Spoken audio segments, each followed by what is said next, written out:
You, me, or nobody is gonna hit as hard as life. But it ain't about how hard you hit.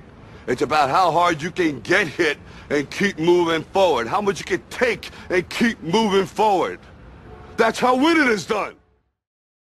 Welcome back to Thinking Critical. This is Wes, and Wally West has been a really interesting character ever since Rebirth. He was brought back as the symbol of hope. Basically, he was the touchstone or the catalyst that caused Rebirth. Was Barry Allen recognizing Wally West as he was traveling through the multiverse, and he brought him back to our reality. And it seemed like something profound was going to happen to the character, but he's taken some detours along the way. Recently, we finished up a miniseries called Flash Forward, and with me to talk about it is my good friend Josh. He does a lot of work as far as character archetypes and the hero's journey and things like that. Welcome back to the channel, Josh. It's good to be back. I haven't been around in a while, and I'm glad to be back to talk about Flash Forward. Yeah, we definitely missed your perspective, but I know you got a lot of hard studies going on. You're finishing up a lot of hard work, so I do appreciate you making a little bit of time talk about some comics. What an interesting comic book. I guess before we talk about Flash Forward, we kind of have to talk about Wally West and the state of him. When the book began, because I remember a while back we got the prelude to the Flash Wars, and I was really excited about that. Joshua Williamson's Flash run was fantastic, and I remember I got in that story, and by the end of it, I was so bummed out that Wally West had not saved his family. He essentially had failed, and at the end of that story arc, he went to Barry Allen, and he said, I'm broken. I need help. I'm going to Sanctuary. And, of course, that led into the Heroes in Crisis story where essentially Tom King, I don't know how to put it, just desecrated the character of Wally West, desecrated the symbol of hope. What were your thoughts about the fallout of Flash War and Heroes in Crisis regarding Wally West? Well, I was kind of like you. I was very excited when I saw the, advertisements and lead into Flash War, but I kind of knew in the back of my mind, I'm like, I don't think they're going to replace Barry Allen with Wally, which is something I'm totally okay with. I like Barry, but Wally's my dude. I kind of figured that they were going to do something that I wasn't necessarily going to be happy with, because they really seem to be pushing the fact that there will only be one Flash moving forward. And I'm like, I don't think they're going to change Barry, but I didn't expect them to go in the bad omens that I had were very, I underestimated how bad it was going to get. And Heroes in Crisis, in my opinion, was just a series that was devoted to nothing but character assassinations. And Wally West's was the biggest one in there. His character was completely ripped apart, torn down.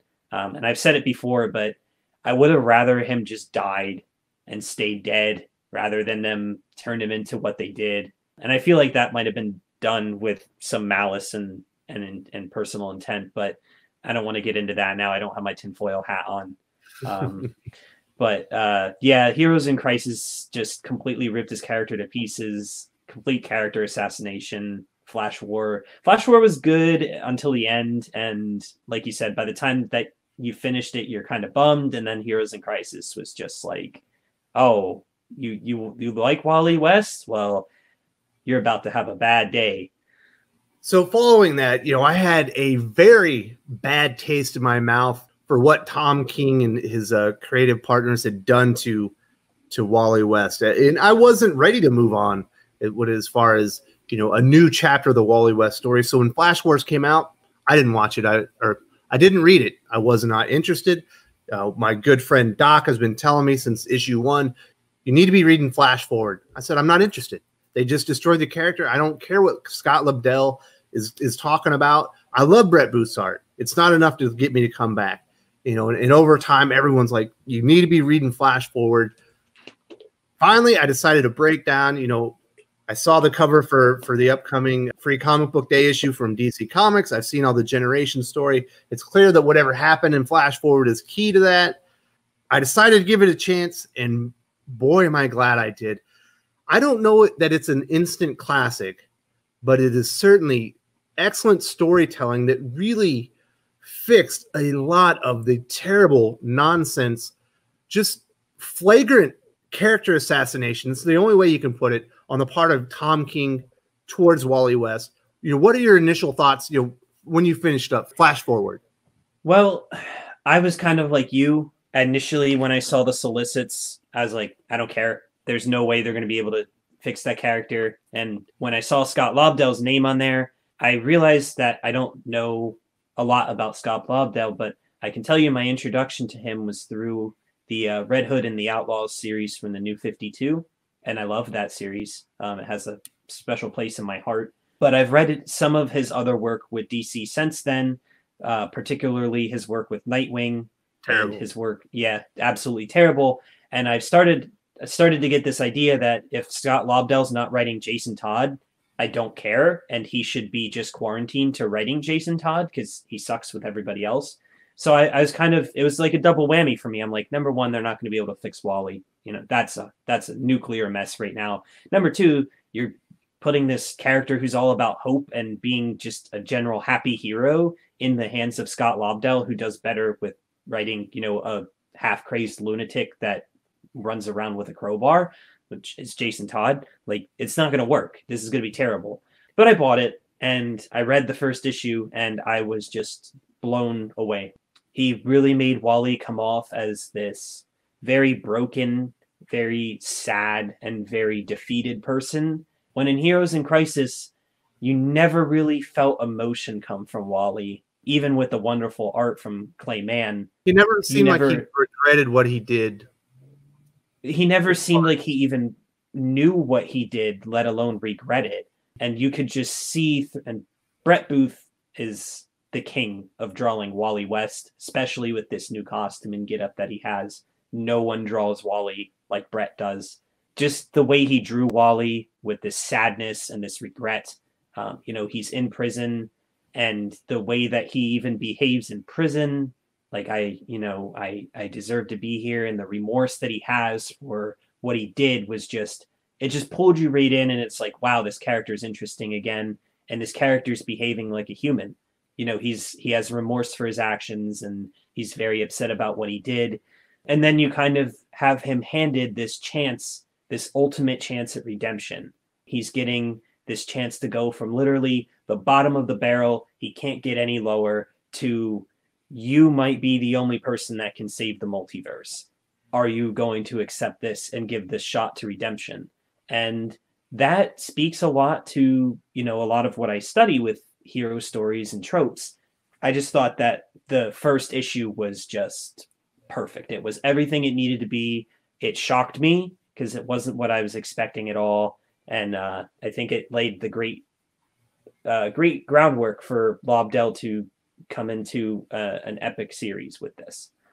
I couldn't agree with you more. And the way that he set out on the series, it basically, Wally goes throughout the multiverse, and he's removing this dark matter that's corrupting everything, and you find out he's the cause of it, because he's essentially a broken man because his children are missing, and he's saving all these planets, and he's starting to believe in himself again.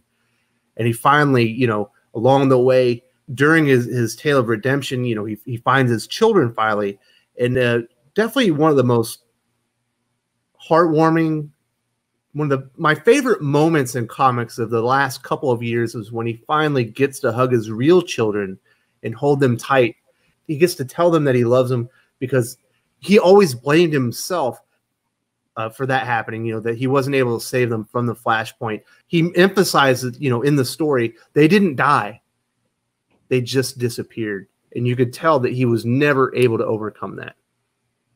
Yeah. And I just find it funny that, you have people like Dan DiDio, who apparently hate Wally West at DC Comics. The most heartwarming comic moments over the last, 5 years, give or take. Rebirth was 2016. Yeah, about 5 years. Probably the two most heartwarming moments in comic books since then both involve Wally West. Mm-hmm. The first one being the hug that, him and Barry shared when Barry remembered who he was and brought him back to reality in Rebirth. And then the second being when he, gets to hug his children in in Flash Forward. When I see moments like that, I kind of tear up sometimes. That's true heartwarming moments. It's true emotional invoking moments, and it's done by people in comics who know how to evoke those emotions from the readers. And Brett Booth's art and Lobdell's writing in this certainly did that. I also like that, this could have been a very hard, 6-issue miniseries to get through because it is so emotional. There's so many big moments. It's a lot of redemption because you can't get much lower than Wally West was as a character with what they had done to him. But he was able, to add some levity into it. I remember in the second issue, you basically get a set of heroes that are Marvel heroes that are being infected and everything. So I like the way that he threw some Easter eggs in there. He threw some fun moments, to kind of take you away from the seriousness or the gravity of the situation that you're observing. And he made it an enjoyable read that way as well. Yeah, no, I totally agree, 100%. I can't really say that any better than you did. So I enjoyed all that. I just thought it was really well done. And we'll get to the very ending part. The other thing that he did that I didn't really think was possible, I've seen Tempest Fugit, in multiple comics now. I remember reading him in Sideways. I read him in the Tales from the Dark Multiverse. And I've always thought the character was stale and boring. But in Flash Forward, he actually gave him a personality, and you can see kind of what his mission was. And you could sort of relate to the character and why he's important when you see him in DC Comics. What did you think of his characterization and his work with Tempest Fugit? I was shocked that he was able to give such a character who, just based on their responsibilities in the multiverse, like his day-to-day job, should be a very stoic character, very removed from emotion. He really did a good job at making you sympathize with him. With Tempest Fugit, and with just giving him that character. It's kind of like what Geoff Johns did with Dr. Manhattan in Doomsday Clock. Like, you're taking this character who has these almost near omnipotent duties or responsibilities or abilities, and you're saying, oh, they're relatable too. They feel these heroic things. And I thought it was very special how Wally basically made him promise, like, no, I will do what, I need to do. I will take this responsibility, but you have to make sure that my kids survive and that they get to where they need to be. And Tempest does that for him. At one point he says, when, Jai and Iris say, hey, what are you doing? Like, you have to go back and help my dad. Tempest is like, I'm fulfilling a promise that I made to him. And moments like that are what comic fans, in my opinion, live and breathe for. That's what they read for. That's what they do the hobby for, when you have moments like that. Yeah, so we're kind of getting to the end of the story in the final issue, and there are a couple of big reveals along the way. One of the things that Tempest Fugit does when he first encounters Wally, and he says, you need to save the multiverse, he gives him a staff. And with that staff, Wally is basically able to destroy this dark matter that's on these planets, corrupting them and save them along the way. And we learn eventually, Wally goes to give him the staff back, and he says, well, the staff had no power. It just allowed you to harness all the hope that you had inside of you that was necessary to destroy that anyway. It wasn't the staff. It was actually all the hope that was in you as a person. And I thought that was really good. Great characterization. And then, of course, we end up finding out that Wally's purpose in this isn't just to redeem himself, save the multiverse, and to save his children. It's ultimately to sacrifice himself and his relationship with his children after he makes sure that they're safe by taking his place on the Mobius chair. Mm-hmm. And one of the big notions of heroism that I study is this this ability to self-sacrifice, and how that affects us. And seeing Wally give what is basically the ultimate sacrifice. He knows that Jai and Iris are going to go back to a life with Linda, but he can't join them in that. And not only that, his mind will be so full of information he won't remember them. Yep, and he can process no feelings towards them. He doesn't. There's nothing there. He's literally not ever going to be a part of it, and he won't ever know it. And that is about the biggest sacrifice you can make. And you really feel those are the moments in comics that give you goosebumps, you know, even though there's no sound, there's no music, there's no movement. It's just art on a page, but those are the kind of moments that shake you because they just appeal to this core aspect of humanity of, you know, I'm sacrificing everything for the greater good. And I feel like it was the ultimate. Lobdell, when he started this, there was the prospect of this ultimate redemption that was possible for Wally. And I have to hand it to him. He came through on it. He hit this ultimate redemption. He redeemed everything about Wally West, and he sent him from the bottom of the barrel to being what I'm going to assume is an omnipotent being and being in the DC universe. So he went from the last rung of the ladder caked in sewage to being basically God, in possession of this chair that, you know, has all knowledge ever. So I think Lobdell definitely succeeded in what he was trying to do, and that is an impressive feat. So I do have a couple of theories here, and I don't know if you want to get too far into conspiracy theories here. It always felt like during Rebirth and in Doomsday Clock, you know, and in Titans and in Flash, that Wally West had a really big part in it. He was one of the few people that was somewhat aware of Dr. Manhattan's presence, you know, before it was finally revealed. You know, he could actually discover him while he was traveling through the Speed Force and things like that. And it felt like he kind of got cut out so they could maybe move him over and do this Heroes in Crisis thing. And Jeff Johns kind of had to move on without him as they kind of left Rebirth in the rear view, other than Doomsday Clock. And it feels like maybe DC Comics may realize they made a colossal mistake with Heroes in Crisis and what they did with the character.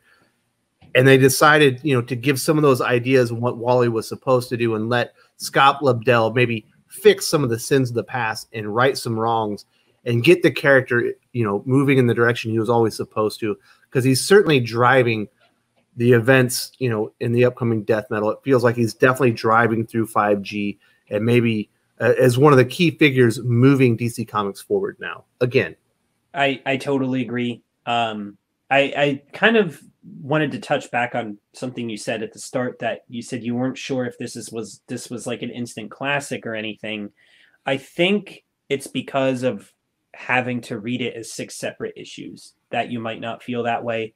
I feel like when this comes out as either a trade paperback or a hardcover collection, your opinion on that might change. Being able to read everything as one fluid story, I think this might actually turn out to be an instant classic.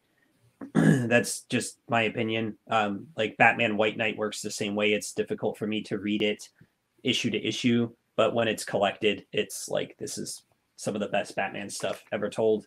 So I think that'll make a difference with how you feel about it. But I definitely agree that I wouldn't say this was exactly what was supposed to happen. This seems kind of wild. But I think that there was, you know, definitely Wally West was written all over some of those scripts about Doomsday Clock and Titans and where things were supposed to go under Geoff Johns' direction. And I feel like he was ripped out. You can definitely tell in Doomsday Clock number 12 that he was supposed to have parts and they were just completely removed. Some of the stuff just didn't gel together without him. And I think this was kind of DC's way of saying, like, oh boy, we made a mistake with that. We're getting a lot of backlash. And, you know, here's the general idea of where we wanted to go with Wally. Make what you can of it, Scott Lobdell. And, you know, he was able to take it to the directions he wanted to. And I think things always seem a little more extreme when you have Brett Booth on artwork too. Because his artwork's so intense. So it just adds like that level of intensity to everything about the book. But I would definitely agree that there were big plans for Wally into moving in Geoff Johns' direction with Doomsday Clock and Rebirth.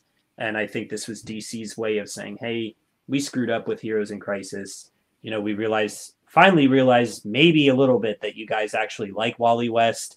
And we're going to fix we're going to fix him how we can. I really hope he's a big part of this Generations thing and where DC's moving forward.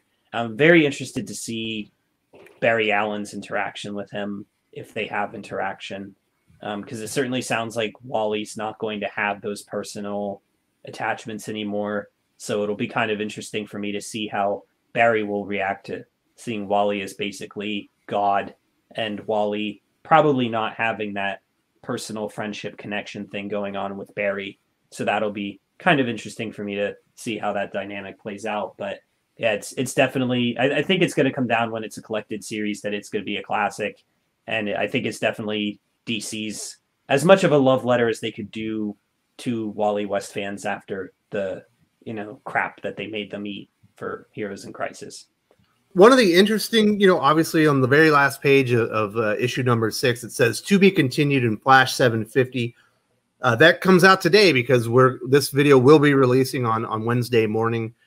If you haven't read Flash Forward and you're interested in Flash 750, go to your comic shop and see if you can get those 6 issues. I think they're going to be a read before you open up 750, and you're going to appreciate that story for Flash Age even more. It's definitely going to have a big part in the future of DC Comics, at least for the next 9 months. So if you are a DC reader, I thought that Flash Forward was can miss, reading.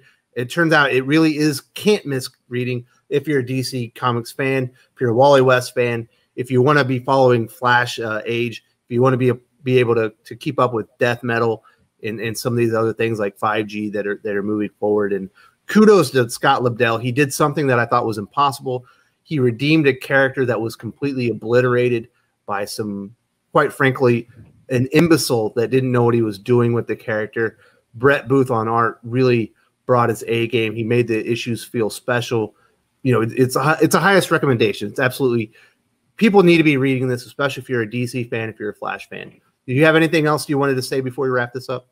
I think you just summed it up pretty well. In a way, this kind of it reminds me of sort of like a pseudo DC Rebirth, in that this story is going to be huge moving forward. It's going to have huge effects on the DC universe, probably going to change things. Their tagline of change things as we know it. It's probably going to do that, but it does so in a happy way. It leaves us on a good note, leaves a good taste in our mouth. It didn't leave the awful, rotted, disgusting taste in my mouth that Heroes in Crisis did. So I think if you're a fan of Flash, of DC, of the DC universe in general, and of DC Rebirth, and if you're interested in knowing where the original intent for DC Rebirth was going, I think this is a story that can, I don't think we'll ever truly know that, but we'll never get the director's cut. But I think this is a pretty good supplement for the people who are like, hey, I never got to see the conclusion to my Rebirth story. I think this is a pretty good supplement for that. But it is must read. Brett Booth's art is fantastic. If you haven't read it, go pick it up. I think it's going to shake things up a little bit in ways that I don't think people, including myself, were expecting, moving into death metal and to Generations and stuff. So hopefully this is like a positive first look, and hopefully it stays positive from here. Josh, thank you so much for joining me today, talking about Flash Forward, and hopefully we'll be talking about the Flash and some of these other events in the future as well. Yeah, totally looking forward to it. I wasn't really looking forward to Flash 750 as much as I am now. That I saw to be continued in that. Like, well, Wednesday, if I can get that book, I'll definitely check it out. So I'm happy to come on and talk anytime. If you enjoyed this video, please give it a like. I would appreciate it very much. It helps us attract more views for the channel. Subscribe for future commentary, comic book news, and reviews. And don't forget to ring the bell for notifications. If you want to talk comics, movies, and much, much more, you can follow me on Twitter at Wes_from_TC. With that, Salamat Po, and I'm out.